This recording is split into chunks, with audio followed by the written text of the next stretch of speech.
I'm Susan, and today I'm going to show you about foraging for wild oyster mushrooms. There are several different species of oyster mushrooms. They only grow on wood. These are growing on an old beech tree. I usually carry a knife with me for this purpose. I also carry these bags that onions come in sometimes, or different kinds of produce. So I am going to cut these right along the stalk here.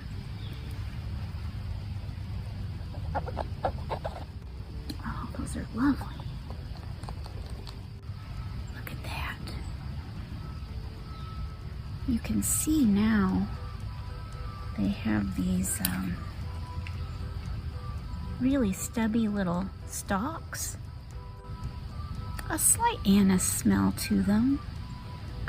The gills are white, and if you do a spore print, you'll see that they make a white or a lilac spore print. But this is a lovely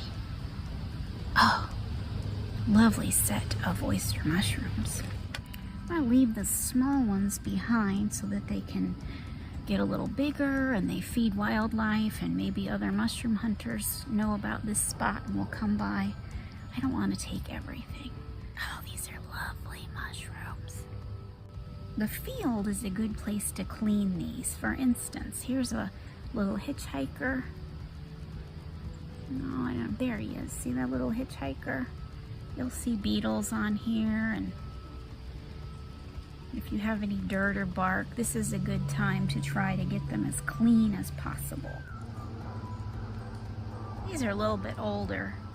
If you find that they are starting to get yellow or gooey or liquidy, leave those behind.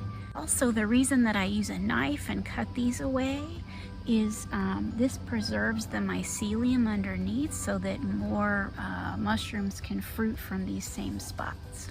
It's quite a nice haul.